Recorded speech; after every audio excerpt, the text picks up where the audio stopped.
Here's the truth about the number one flag in a relationship that, most people don't even recognize, most people don't want to talk about. I don't know if people avoid it or I don't know what's going on there, but I'm going to talk about it. I'm going to address it. There is a number one flag in all relationships that if you can at least pay attention to this thing, you will set yourself apart from 99% of individuals who hop into relationships. This is a huge, huge, huge flag. Some people might argue maybe after hearing it, they might be like, oh, it's number two, maybe it's number three. I would say it's number one, especially when it comes to vetting for a partner long-term, a marital partner. Let me specify, a marital partner. So let's get into this. Let's talk about it, okay? Hey everyone, my name is Jerry with God and Jerry, and I'm your number one go-to for finding a kingdom spouse and solving your relationship problems forever, all right? So we're going to talk about it, the number one flag in all relationships, the number one, red flag. I said flag, red flag, okay? That if you can recognize this thing, it's going to set you apart from everybody else. Now, I have to talk about why this is also a red flag, because a lot of people might just hear it and be like, okay, cool, this is it. But you have to actually understand why, because if you don't understand why, most of the time you're not even going to recognize when you see it. And so if you can understand why this is a problem, it will actually help you to recognize even more when you actually see it with your eyes.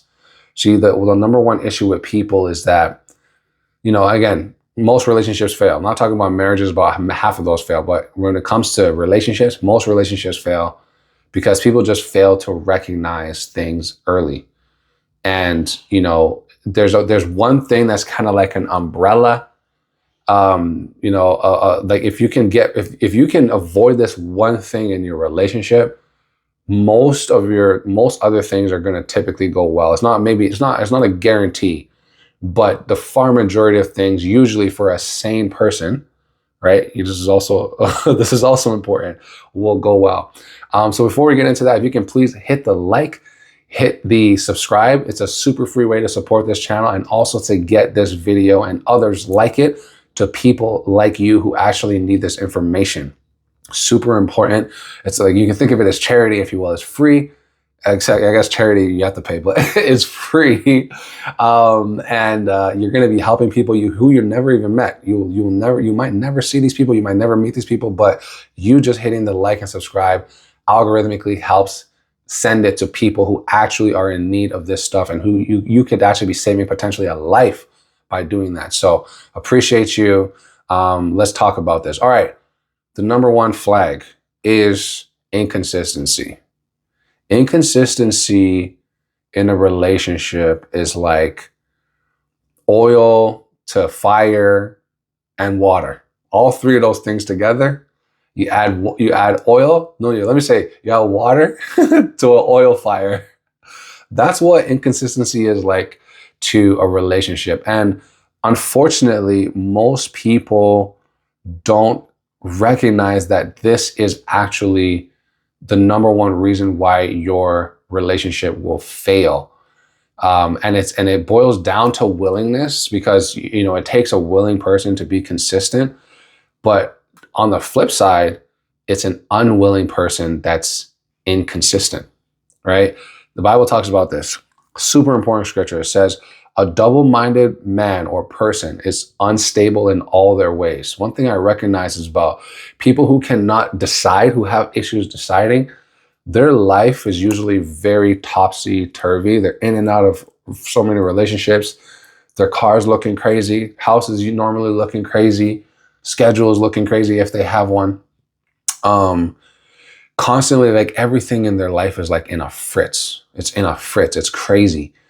And the reality is you can't actually expect much from a person who is double-minded, who is inconsistent, who is someone that is like, they don't have a regular, not so much like, okay, because there's a difference between a regular pattern and a normal pattern, like something that's common. Let me say that. I actually teach a lot about this in this program that's been catered just for you and people like you who actually want to find a kingdom spouse and actually want to solve all of their relationship problems forever. And, I've helped a lot of people up, down, like 20, 30 years older than me. I guess maybe not 30 years younger than me, 20 years and change younger than me, and beyond. Of all ages, it doesn't matter. As long as you're somebody, even if you're a young person, you're a teen, you're going into your early 20s or whatever that is, doesn't matter. You're 50, even in your marriage, you want to strengthen your marriage, you want to strengthen your relationship, you want to make sure that you're tip top when it comes to relationships. Definitely click the link in the description. It will help you, and it will change your life by the grace of God. Seriously, there's a difference between a common pattern and having a regular pattern. So a regular pattern is, let's say someone works nights, right? That's what they do normally. That's their pattern. Now, just because it's not common, right? Most people work during the day.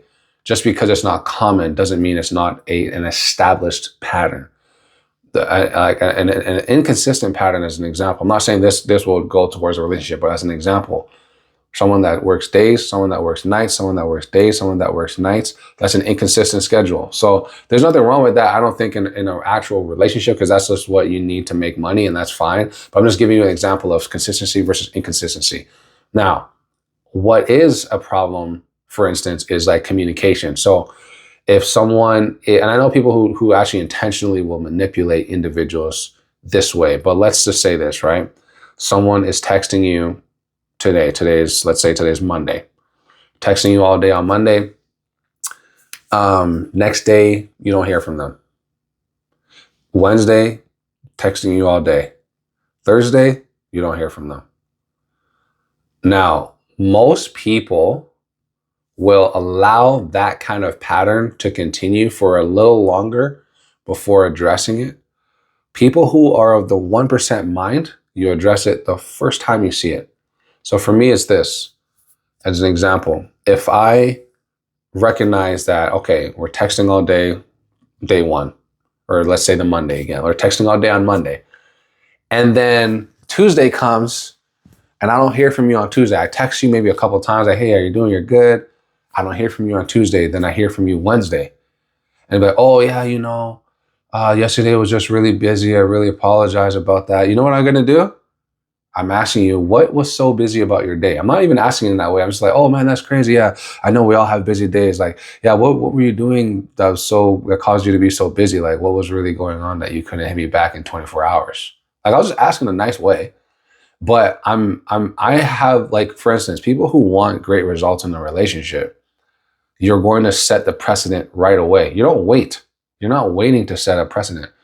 You know, a lot of people will do that, and then you waste weeks, you waste months, you waste years because you don't want to set boundaries right away. When you don't set boundaries, so what happens is this, right?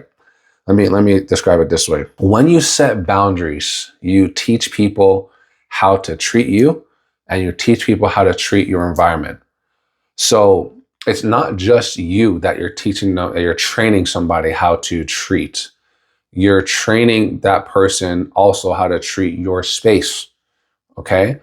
It's very important for a human understanding and human behavior. If you don't have boundaries and you don't teach someone how to treat you, they are going to treat you how they want to treat you because there's nothing that's been established. So they will begin to establish their own desires and their own patterns when it comes to you. This is the main issue when it comes to people who are pushovers in relationships. You don't put your foot down, even though you want to, you're able to, but you choose not to put your foot down. And so you see this topsy-turvy thing, people being on a roller coaster, up and down, up and down, up and down, up and down. Oh, this is good today, bad tomorrow, good today, bad tomorrow. Good. I learned long ago, I'm not interested in all these crazy rides. I'll do a roller coaster, but I'm not going to do all these crazy spinning rides. There's a limit. That's my boundary. That's my boundary.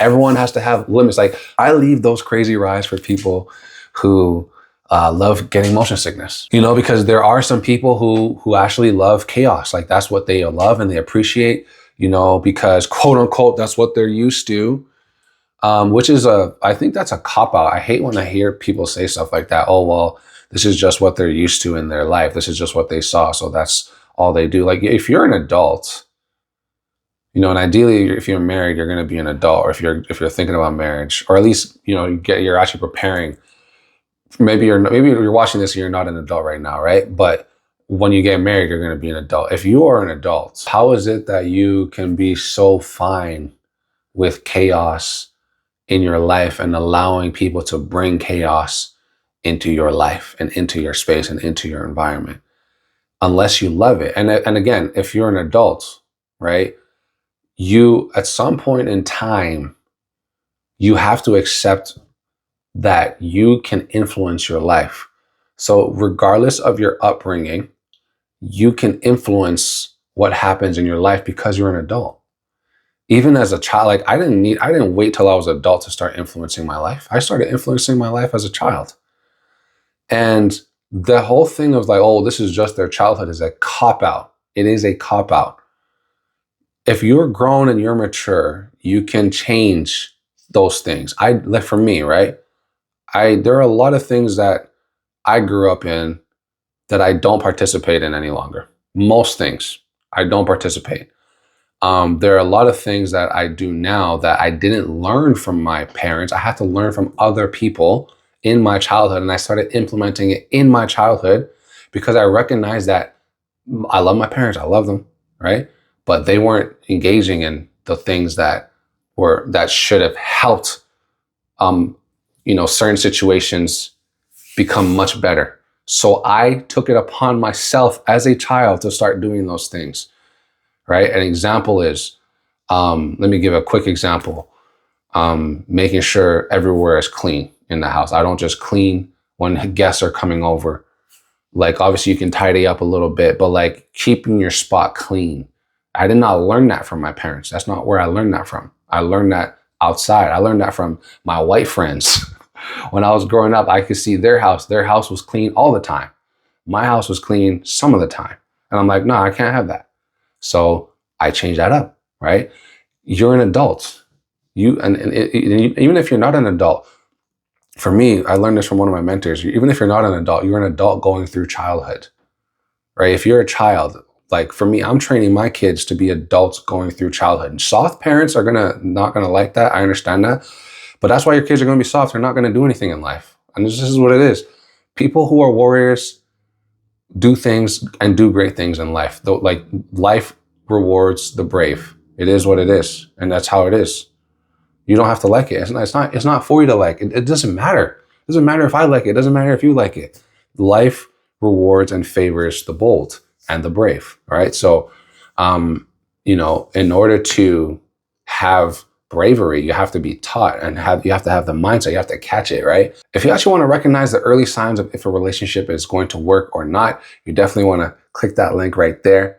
I don't talk about everything in this particular video, but the very key important situations that you need to know are in this video. So go watch that video. Catch you in the next one. It's Jerry with God and Jerry. I'm out. Blessings.